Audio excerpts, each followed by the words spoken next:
I got back home from my latest business trip pretty late, feeling wiped out but relieved to finally be through the door. My wife, Jessica, though I've called her Jess since our college days, was waiting for me with a gentle smile on her face. There was something about her tonight, like she seemed a little brighter, a little more on edge, maybe even a touch mysterious, though I figured my exhausted brain was just messing with me after too many hours in airports. "Hey, Ryan, I've got something to tell ya," Jess said, her grin small and kinda bashful. Her eyes were shining, but I couldn't help noticing a flicker of something else, something that didn't quite line up with that smile. "I'm gonna have a baby," she whispered softly. I just stood there for a second, her words lingering in the air like they needed extra time to sink in, and honestly, I wasn't sure I was ready for them to. But I pulled myself together quick, gave her a nod to show I was okay, and wrapped her in a soft hug.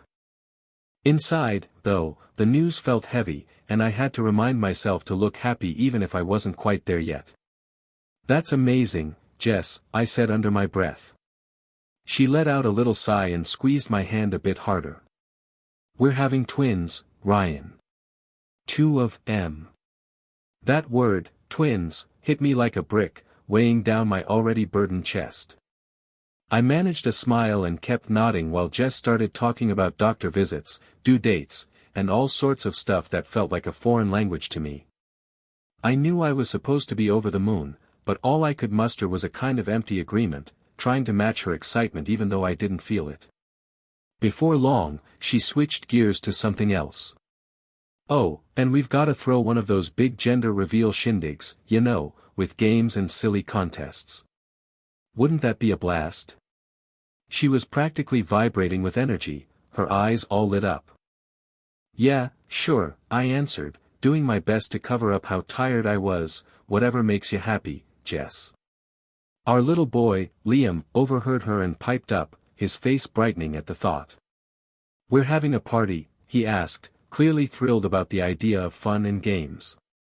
I grinned at him, messing up his hair a bit, but there was this nagging feeling in the back of my mind I just couldn't shake. Looking at Liam now, it was like I was seeing him in a whole new way.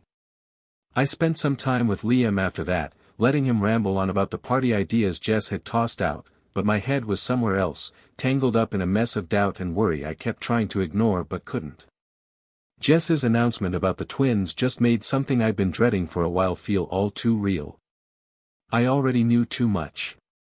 Months back, I'd started piecing together some secrets Jess had been keeping, things that shook the very ground our family stood on.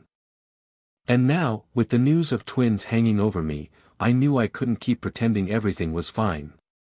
Our family was at a turning point, and I felt like I was the only one standing there, staring at two paths splitting apart in front of me. A few days later, I was packing up again, heading to the airport for yet another work trip. My life's been shaped by the constant rhythm of these business jaunts for years now. Being away from home is just part of the gig, and I've gotten used to the endless flights, the musty smell of hotel rooms, and waking up to strange cities under gray morning skies. For the longest time, I never gave a second thought to what was going on back at home. I trusted Jess with everything, always believing our marriage was rock solid, built on truth and love. But as I settled into my plane seat this time, there was a heaviness in my chest I hadn't felt before. It's been creeping up on me bit by bit over the last few months, a quiet, bitter unease that just won't let go. That I've never been the type of guy to doubt Jess's faithfulness. I love her, after all, and she's the mother of my boy. But lately, some things just don't add up, and it's eating at me. Small stuff I used to ignore keeps popping back into my head, tugging at me with this annoying, stubborn grip. I flipped open my laptop, my fingers hesitating over the keyboard before I finally clicked on a hidden folder. It ain't my usual stash of work documents or budget sheets. Nah, this is something I've kept buried, locked away even from my own thoughts, like a nightmare I'd rather forget. I started scrolling through it, my eyes running over the screen, taking in the quiet images unfolding before me, but there's no relief in it like I'd hoped there might be. Instead, this empty, gut-wrenching sadness washes over me as I keep going through the files.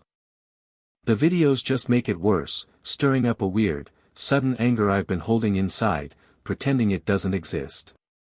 I shut my eyes for a second and leaned back in my seat, trying to shake off this feeling of betrayal that's sinking deeper into me with every tick of the clock. My thoughts wandered, and out of nowhere, I pictured David, our neighbor, in my mind. David, with that laid-back grin of his, the way he pitched in last summer to help me clean up the yard without even hesitating. David, always ready with a quip, a friendly slap on the shoulder, and that warm, easy chuckle. Can a guy really be that decent, that genuine, that upfront, without having something to hide beneath it all? The idea leaves a bitter taste in my mouth, and I can't get rid of it. Folks can be like shapeshifters, I keep telling myself. They can wear disguises, especially the ones you trust the most. That's what's got me on edge, the chance that I've been played for a fool. It all keeps coming back to one thing, one hard, inescapable fact that's stuck in my head even as the plane slices through the clouds, way up above a world I suddenly feel cut off from. I know what's gotta happen next. I've gotta brace myself for that party Jess is so hyped about, the big gender reveal bash she's got her heart set on. She mentioned it's a few months out, and she's been dropping hints that it'll be something special, a memory our friends and family won't forget. But as I stare out the window at the dull gray sky, I know that for me, this party ain't gonna be about streamers or colorful surprises. Nah, I'll be gearing up for something completely different. I wanna just end it, tear down this flimsy act Jess and I are stuck in, and step out of the lie that's got me trapped. But I can't, not right now. I need more time to get my ducks in a row. There's too much on the line, and if I make a move too soon, I could lose a lot more than just my peace of mind. For the first time, I'm starting to second-guess the things I always took as gospel about my family, even about my little guy, Liam. He's just 6, with a heart and eyes so innocent, and the last thing I want is for him to get dragged into a mess he didn't sign up for. So I'll wait it out, keep my doubts to myself, and slowly carve out a way to freedom, a path to walk away from the life I used to cherish, with my dignity and my finances still in one piece. The weeks drag on like they're stretching into forever, each one a weird blend of bitterness, waiting, and quiet planning. Jess is completely wrapped up in the pregnancy, mapping out every little thing for the twins' arrival with a kind of joy that might have rubbed off on me in another life. She goes on and on about cribs, tiny outfits, and how awesome the gender reveal party's gonna be, never picking up on the shift in me. She doesn't notice how my once open look has turned cold and measured, or how I've been up late at night with my laptop, not for work stuff, but to piece together everything I'll need for the solo road I'm getting ready to travel. That I kept up the act of the loving husband, playing my part perfectly while I carefully got ready for the life I'd soon be living on my own terms. I had secret meetings with my lawyer, made quiet changes to my bank accounts, and set up a new place to live, something simple and low-key, far from all the fake smiles and charades. I even dug into some stuff about Liam, a process that had me tossing and turning at night with worry eating at my gut. As the months rolled on, I got real good at waiting. I'd flash a grin when I needed to, chuckle at the right moments, but inside, my determination was only getting stronger. And then, the big day finally showed up, the day of the grand gender reveal. Our backyard was decked out, turned into a lively setup with bright tables, pretty flowers, and banners greeting everyone who came. Friends and family were milling around, and Jess, looking like the picture of a happy mom-to-be, was all smiles, practically glowing with joy. Folks lined up for grub, tossing around guesses about whether the twins would be boys or girls. I moved through the crowd without much noise, my face set hard, my mind a million miles from all the small talk. I put on my best suit, one I hadn't touched in ages, and it fit me sharp, matching the steely glint in my eyes. My gaze landed on David, who was cracking up with another neighbor over by the drinks. I stared a little too long, and for a split second, David caught my eye, throwing me a friendly grin. I didn't bother returning it. Today, I was done pretending. I stood there, straight as a rod, eyeing the scene like a predator, carrying the burden of months of hidden truths and quiet grit. I was set for the move I'd been plotting all this time, the one that'd finally untangle me from the mess my life had turned into. Before I get into what went down next, I'll just say, stick around for the rest of this story. The moment had come, and Jess, shining with excitement, stepped up onto the little stage we'd rigged up in the backyard. She got everyone's attention, her smile huge as she kicked off her speech. "Thanks so much for being here to share this incredible day with us," she started, glancing out over the sea of friends, family, and neighbors. "Family is our whole world, and with 2 little ones coming soon, we're just thrilled to begin this next part of our journey together. So, we figured a fun little game would make today even more memorable." The crowd cheered, all hyped up for the big reveal. Right in the middle of the stage, a giant balloon floated, stuffed with confetti that'd either be pink or blue. Jess turned to me, her eyes full of hope and anticipation. I took a deep breath, feeling the heaviness of the last few months bearing down on me, but I held it together. "Before we get to the main event," I said, raising a hand to hush the crowd, "I want to give my wife a little something." Jess looked caught off guard, a bit surprised, but she smiled, probably thinking this was just another sweet touch to make the day extra special. I handed her a box, wrapped up real nice with a neat ribbon, the paper all colorful and bright, which stood out stark against the hard, cold look in my eyes. The crowd went quiet, everyone curious about what I was up to. Jess unwrapped the box slowly, her smile slipping away as she peeled back the paper and popped open the lid. Inside, there were 2 sets of papers. The first was a thick bundle, legal-looking, with the bold words, "Divorce Papers," stamped right at the top. The second, not as hefty but just as crushing, was labeled "DNA Test Results," with my name and Liam's printed clear as day. Jess's face went white as a sheet as she pulled those papers out of the box, trying to wrap her head around what she was staring at. The folks around us started muttering, a wave of confusion spreading fast through the crowd. Everyone just stood there, stuck in place, waiting for some kind of explanation that nobody dared to voice. I turned to face them all, my voice booming out, slicing right through the hush. "I shouldn't be the one up here," I said, my tone hard as iron. "These twins on the way, this whole big reveal, it ain't my moment. It's David's." I pointed straight at our neighbor, who was standing stiff near the back, still clutching his drink. "David's the one who ought to be on this stage. He's the one who should pop this balloon." The crowd let out a collective gasp, heads whipping around to gawk at David, who looked like he'd just been hit by a freight train, his face drained of color and his eyes bugging out in shock. His wife, right beside him, froze solid, her hand clamping down on her glass so tight her knuckles turned pale. Jess, still shaken to her core, looked at me with tears pooling in her eyes. Her voice quivered as she barely managed to get out a question, so quiet it was almost a whisper. "Ryan, these are divorce papers and a DNA test. What's happening? Why would you do this?" I locked eyes with her, mind full of a rock-solid resolve that had been growing for months. "Jess," I said, keeping my voice steady but firm, "I know a lot more than you realize. I've figured out the double life you've been living, the lies you've been spinning while I've been busting my tail for this family. And how I found out. It's all right there in those papers, plain as day. I did what I had to. Liam and I deserve to know the real story." The guests swapped stunned glances, the whispers getting louder as the ugly truth started clicking into place. The weight of the betrayal hung over everyone like a storm cloud, dark and heavy. A tense, almost unreal silence settled over the backyard as folks tried to process what they'd just witnessed.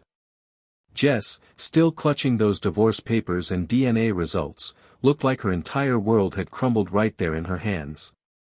She blinked, her mouth half open, too shell-shocked to even speak, while I stood tall, stone-faced, letting the quiet stretch until it felt suffocating. Then, with a short, steady breath, I broke the silence.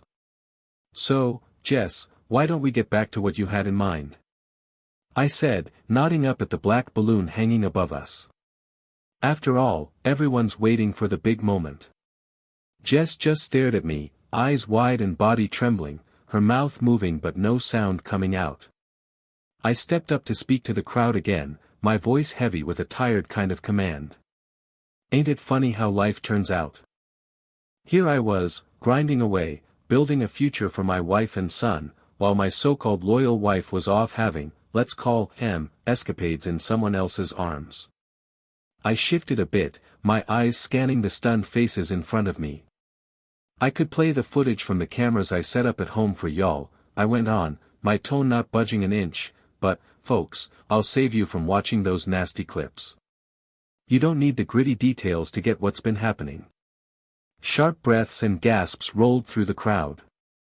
People shot looks at each other, some mumbling in disbelief, others too floored to make a sound. Jess's friends had their hands over their mouths, shock and bewilderment plastered across their faces.